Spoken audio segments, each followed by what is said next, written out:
Professor Firoz Cachalia, says he's ready to hit the ground running despite the tough job ahead. The National Anti-Corruption Advisory Council that he chairs now, he is going to be replacing Senzo Mchunu, who has been placed on leave of absence after claims of political interference in investigations. Cachalia served as the Safety and Security MEC under the former Gauteng Premier Mbhazima Shilowa, who joins us now for some reaction to this appointment. Mr. Shilowa, good evening to you. Thank you very much for your time. For those who may not know who Firoz Cachalia is, help us frame his contribution to this country, both in terms of political activism, but also his work in government. Thanks, Koli, and thank you for the invitation. Good evening to your viewers. I guess many people would be aware that Firoz Cachalia, like many young people of his age, he would have been engaged in struggles in Actonville, Benoni, which is where he really grew up. And then, of course, later would have been part of the youth structures of the UDF, of the Transvaal Indian Congress, the South African Communist Party, and the ANC in the province, was involved in the relaunch of the ANC. So by the time we had the first elections, he was also elected into the provincial legislature. And 5 years later, in 1999, he became the speaker. And I think many who were in the legislature, even in the opposition, will tell you he was fair, he used only the rules and the Constitution. And of course, later in 2004, I appointed him as the MEC for safety, but also as the leader of government business. So he was the person who was the link between the legislature, different political parties, and the government.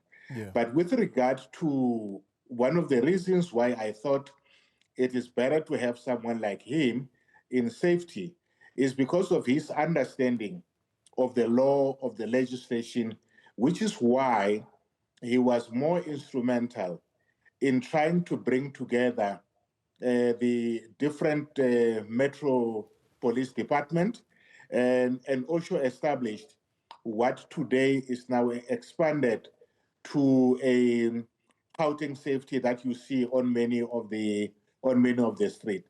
But above all, for me, this is someone who, you know, I think many of us politicians, there's always a whiff of corruption here and there.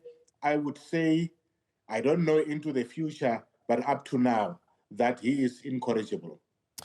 As I said in the introduction, Mr. Shilowa, that Mr. Cachalia currently chairs the National Anti-Corruption Advisory Council. I'd like for us to listen for a second because he was on the channel a little earlier, and I'd like for you to just get a taste of what he had to say, particularly as it regards the role that he is now going to play. Have a listen. I have very strong ideas about this current situation and what needs to be done. For the last 3 years, I've been chairing the Anti-Corruption Council, and I've had the benefit of reflection and research on the South African Police Service and other components of the criminal justice system, the MPA and so forth. So I have strong views. I don't think it would be right, even before I'm sworn in, and without having had the benefit of discussions with the senior leadership of the police, including General Mkhwanazi, to say what should be done. Mr. Shilowa, here is Yes, someone who already says he has strong views, and in part because he has been part of this sort of sphere as it regards the National Anti-Corruption Advisory Council. I suspect you're going to say this is why he's a perfect fit. But what do you say to those who have hangovers about him being an active member of the African National Congress? They will say the president could have easily chosen someone from a different political party. He could have, he should have, he would have, but the president decides what kind of person we want. My view is very simple. I think the notion that because you come from the ANC, therefore you are tainted, therefore you can't be objective, that you can't be independent thinking when it comes to matters of policing is just plain wrong. I think Firoz is right that before he assumes his duties, he would need to meet first with General Masimula and whatever team he may have, including the 9 provincial commissioners, to understand from them what the issues are. He's also right. If you look at the document that they presented, I think during the discussion of this anti-corruption summit, they had issues to say there about they need to revamp crime intelligence. I think crime intelligence, we all know that from the times of Mzuli, it was really broken. And I think up to now, that's why it's not able to crack syndicates. So he would need to get information about that, but it's something that they spoke about. They speak about the need for coordination between the police, the NPA, and the totality of the justice system. Because again, it is not just the police that need to do their work. The police need to investigate, make arrest. The prosecution must prosecute.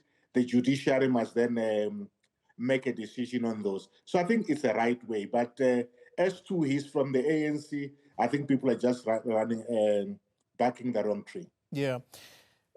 Let's talk about the police leadership that Mr. Cachalia says he is going to have to meet with first before he can even offer commentary.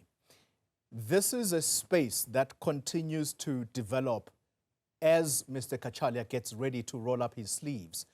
Today, Masemula has placed on leave his deputy, one of his deputies, Mr. Shadrach Sibiya.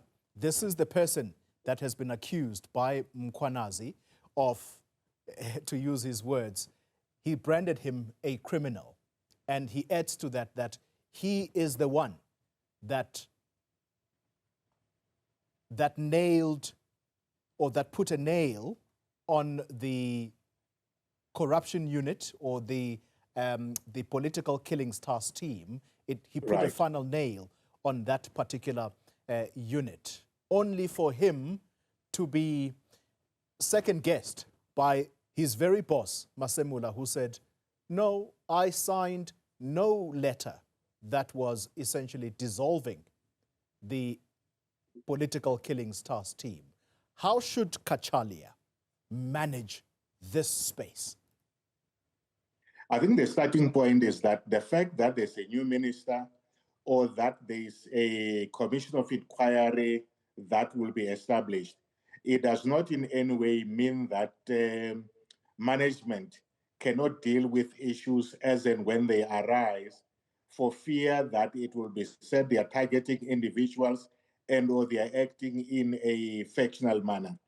As long as Masimula can demonstrate publicly and in a court of law, should he be challenged, that he took these decisions solely based on information at his disposal that says, I want to do thorough investigation.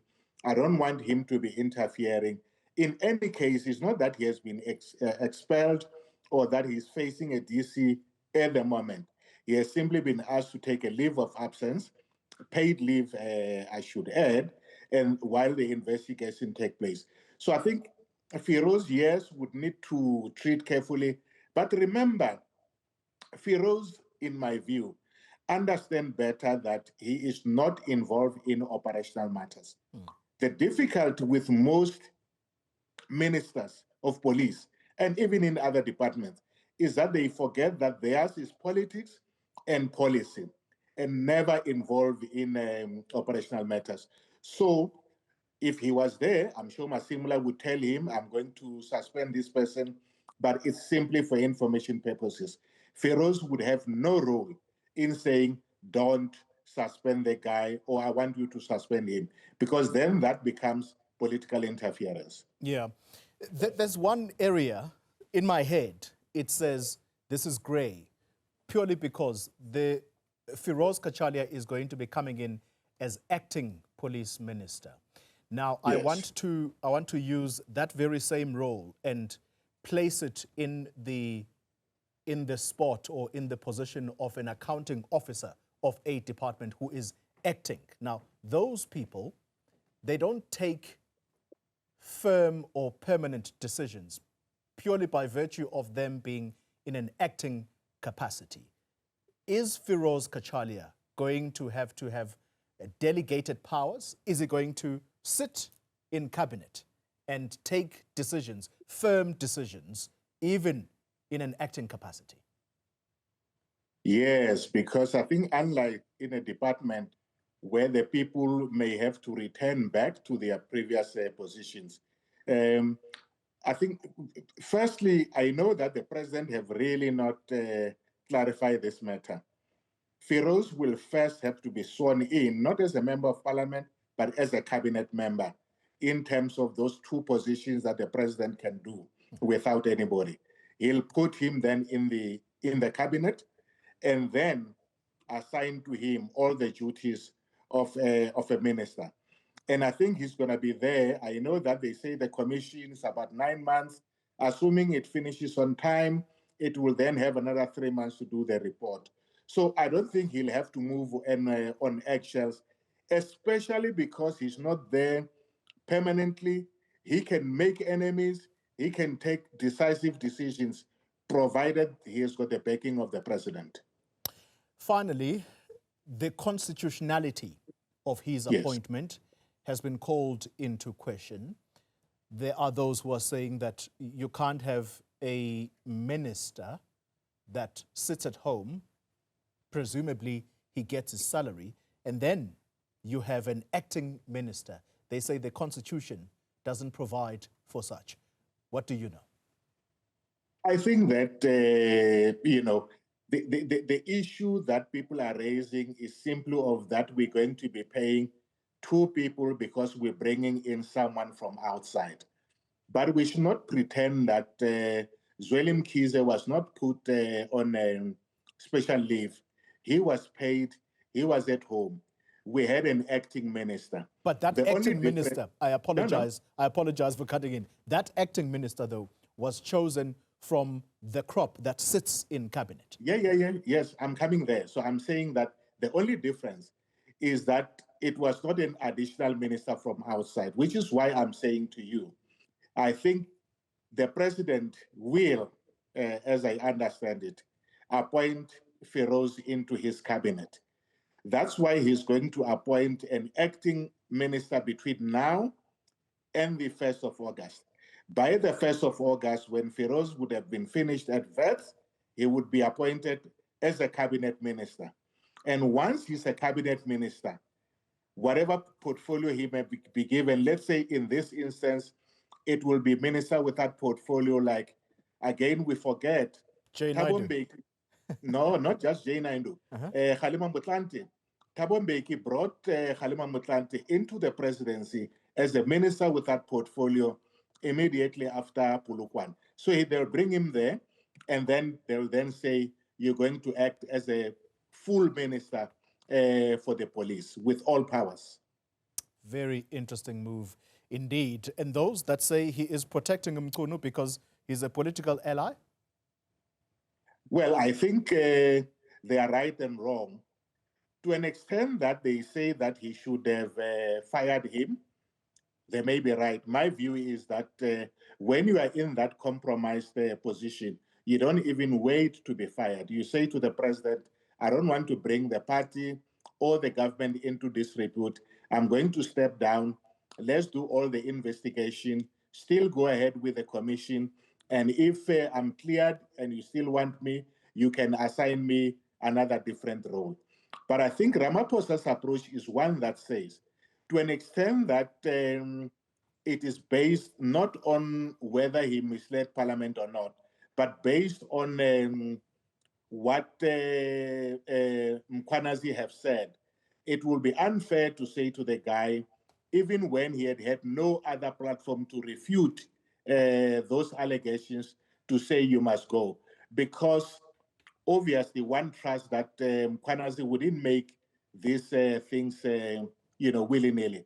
But we must also not forget that Bulelani Ngcuka was once branded a spy, and then once at the commission, people couldn't produce the real evidence that was needed.